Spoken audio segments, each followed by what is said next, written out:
I'm still in Revelation chapter 20.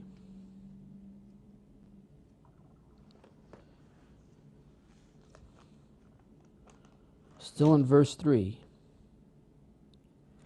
I'm not going to read that verse, but it refers to the bottomless pit, and where Satan will be dwelling for, the King James and other translations say 1,000 years, and I already dealt with that. Go back to the archives and listen to that teaching that debunks that 1,000 years belief and understanding of what God's word truly declares. But there's no better opportunity to start introducing Azazel into the picture, because he has to come on the scene in the book of Revelation. And I know what some of the translations, depending on what translation you use of Enoch, the book of Enoch, it says that he's bound forever.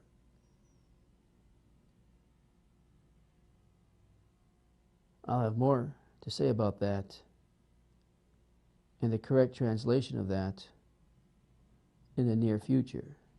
But tonight I want to explore the meaning of Azazel and how scholars through the centuries have struggled with this character, Azazel. The spelling, if you want to write it down in your notes, is A-Z-A-Z-E-L.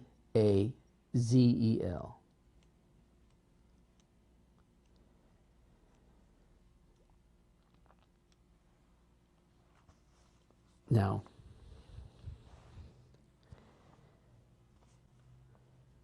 I'm going to read you some of the scholarly work and studies behind this word, and I'll give you brief conclusions of their research and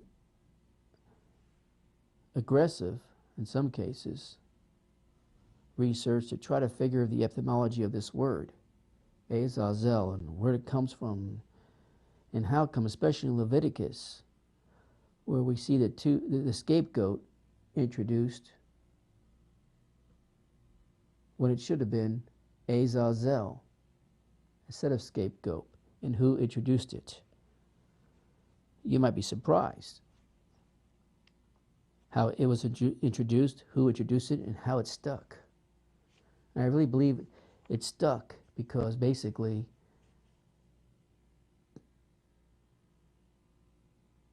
theologians couldn't accurately explain the meaning of the two goats in Leviticus. And most of them apply a meaning of Christ in both goats, which is an error. No exceptions. That's how most have done it. Now, the etymology of the word is not clear. Let me just read you a few of the works that are out there trying to describe and give us some kind of definition for this word and meaning. The word Azazel has been the subject of much dispute and conjecture through the centuries. Many scholars agree that it is a phrase of unusual difficulty. In a dictionary of the Bible, the origin and the meaning of the goat for Azazel are indeed obscured. No, it's not. No, it's not. And I'll prove that to you. That its etymology is not clear. Note the following. Etymology, origin, and significance are still matters of conjecture. The Authorized Version and the King James Version designation scapegoat, the goat that is allowed to escape, which goes back to the caper emissionaris of the Vulgate, obscures the fact that the word Azazel is a proper name in the original, and in particular the name of a powerful spirit or demon. And that comes from the Hastings Dictionary of the Bible. How did the scapegoat come into the King James Version? The translation, the text of the King James Version is scapegoat. The dictionary meaning of this word is scape, coming from the Old English scapen, S-C-A-P-E-N. Chaucer used it in the expression, help us to scape. And that's in the Century Dictionary of Encyclopedia. Scapegoat, from scape, a mutilated form of escape, comes from the Etymological Dictionary in the English language. This gives us the concept of a goat that escaped. The idea being that the goat was sent away into the wilderness and allowed to go free. Later, scapegoat came to mean a person or thing bearing blame for others. That was, by the way, introduced by the Webster's Dictionary. Now, where did this word come from?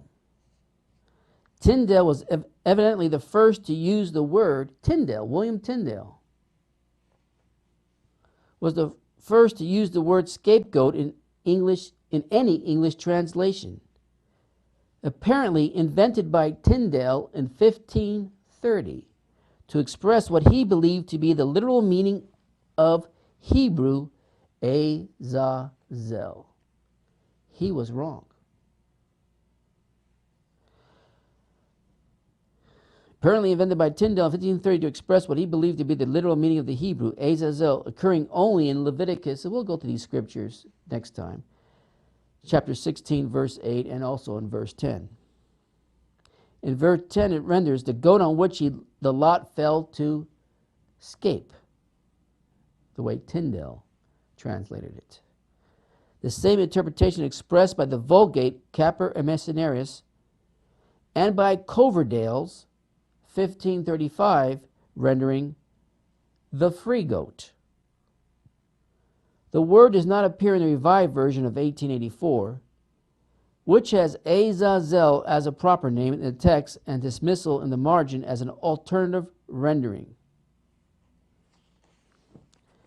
Tyndale, however, so far as this chapter of Leviticus is concerned, was evidently influenced more by the Vulgate, the basis of Roman Catholic translations of the scriptures, rather than by the original Hebrew scriptures. That's why most people, when you say Azazel, they go, what? If they never read the book of Enoch. What are you talking about? I never heard of Azazel. Because Tyndale's error, and I don't have anything bad to say about Tyndale.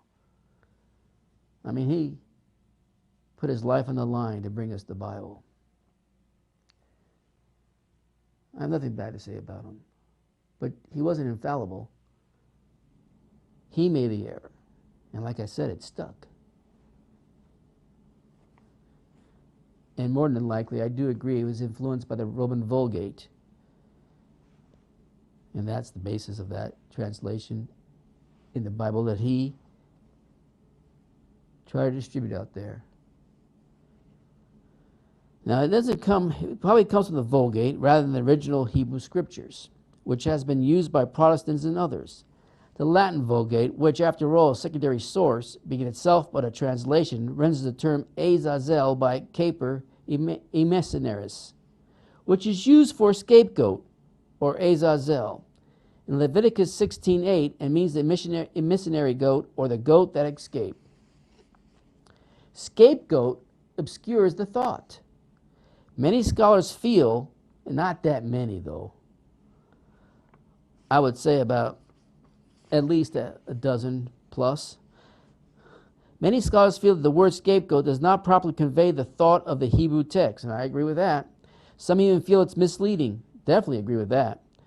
The critical scholar Dr. Driver comments, an evil spirit supposed to dwell in the wilderness. The word occurs only here in the Old Testament. The rendering of scapegoat derived through Jerome from Symmachus is certainly incorrect. It does not suit verse 26 and implies a deviation opposed to the genius of the Hebrew language, as though Azazel were a compound word.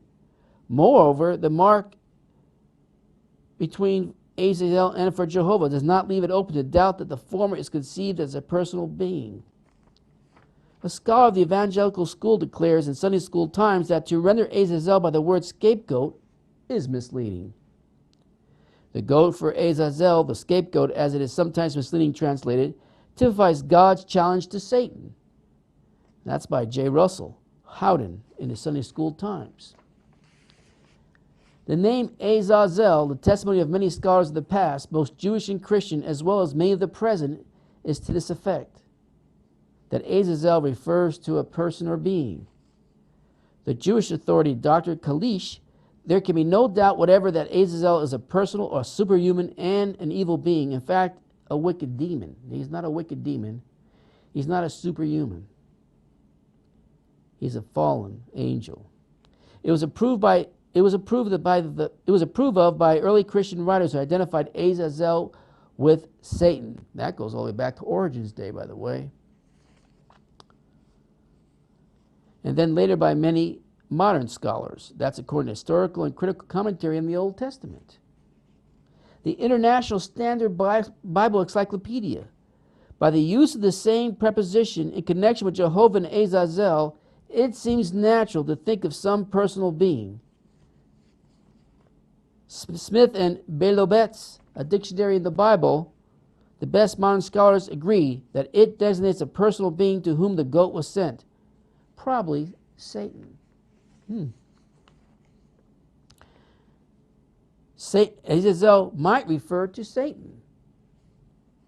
Russell Howden of the Church of England says the goat for Azazel, as it is sometimes misleading translated, typifies God's challenge to Satan. Of the two goats, one was for Jehovah, signifying God's acceptance of the sin offering. The other was for Azazel. This is probably to be understood as a person being parallel with Jehovah in the preceding clause. So Azazel is probably a synonym for Satan. Samuel Swamer, the devil, or Shaitan, or Iblis, has a proper name, and that is Azazel. He was expelled from Eden.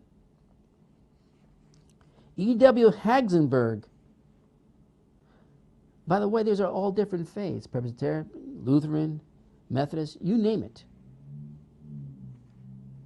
So this belief that Azazel was mistranslated crossed denominational barriers. Hagenberg, by the way, which is a Lutheran, says the manner in which the phrase for Azazel is contrasted with for Jehovah necessarily requires that Azazel should be designated a personal existence, and if so, only Satan can be intended. If by Azazel Satan is not meant, there is no reason for the lots that were cast. We can then see no reason why the decision was referred to God, why the high priest did not simply assign one goat for sin offering and the other for sending away into the desert. Rotherham, from the Disciples of Christ denomination, and one lot was for Azazel. In verse 8 in Leviticus 16, it seems impossible to dissent from the opinion that Azazel, instead of being a name for the scapegoat or ex-scapegoat, is a name or title of an evil being opposed to Yahweh, to whom the live goat in the great day of propitiation was sent. Omitting so much, it still remains to inquire into the meaning of this very peculiar but impressive ceremony of sending the living goat to Azazel. Assuming that Satan is represented by Azazel, and there does not appear anything else which biblically we can assume, it is most important to observe that there is here no sacrifice offered to this evil spirit. That's right.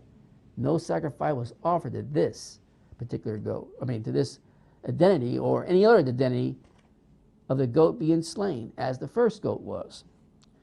William Jenks of the Congregationalist group, his remarks on scapegoat see different opinions in. Oh no, that's not. Here it is. Goes to the oldest opinions of the Hebrews and the Christians that think Azazel is the name of the devil. And so does Rossmuller, whom seeing the Syriac has Azazel, the angel, the strong one, who revolted. And of course, that also comes from the comprehensive commentary of the Holy Bible. The Abingdon Bible commentary, which is from a Methodist background, on the goat's lots are to be cast, one for Jehovah, the other for Azazel. The translation dismissal in the Revised Version is inadmissible, being based on a false etymology. What the word meant is unknown, but it should be retained as the proper name of a wilderness demon. No, it's not a wilderness demon. It's a fallen angel. Now,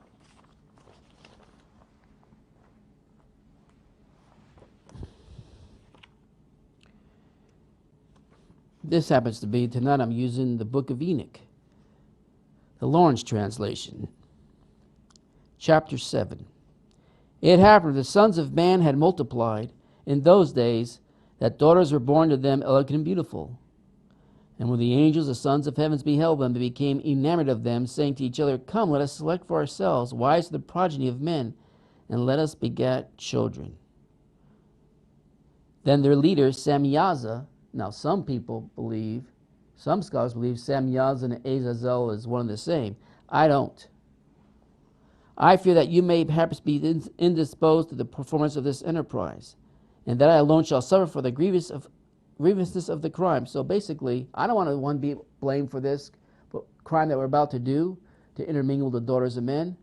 You guys got to take some blame too if this really falls apart on us. But they answered him and says, We all swear and bind ourselves by mutual execrations that we will not change our intention, but execute our project undertaking. Then they swore all together and all bound themselves by mutual execrations. Their whole number was 200 who descended from Ardes, which is on top of Mount Armin. That's Mount Harmon is where they descended from, a forbidden place. Then these are the names of their chiefs: Samyaza, who was their leader, Urakabaramil, Akibil, Temiel, Ramuel, Danel, Askil, Sarakanel, Azel, not Azazel, Azazel, Armers, Batrael, Anane, Savibib, Samsavil, Irtail, Triel, Yom Yael, Razel, different than Azazel. These were the prefects of the 200 angels. These were the leaders. Group of each leader basically controlling 10 other watchers. These were the prefects of the 200 angels. The remainder were all with them. They took wives, with each choosing for himself whom they began to approach and with whom they cohabited, teaching them sorcery, incantations, and dividing of roots and trees. And the woman conceiving brought forth giants, whose stature was even 300 cubits. These devoured all which the labor of men produced, until it became impossible to feed them. And I believe that 300 cubits is really 30 cubits. But that's for another time. When they turned themselves against men in order to devour them, and began to injure birds, beasts, reptiles, and fishes, to eat their flesh one after another, and to drink their blood, then the earth reproved the unrighteousness. No mention yet of Azazel, is there? In that group of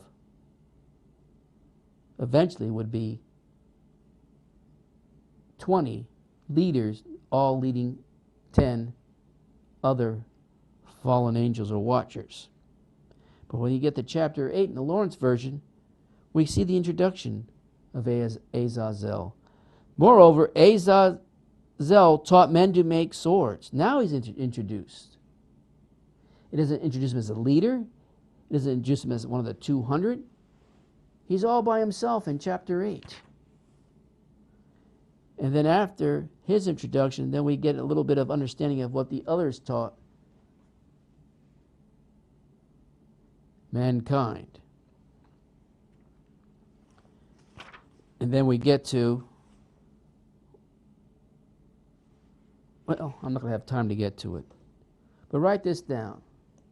Azazel is finally introduced, and his name means the strong one against God. The strong one against God. Interesting, isn't it? And how does this relate to the scapegoat in Leviticus 16:8? And we make the connection there. Well, we will. And if you're interested, I will continue.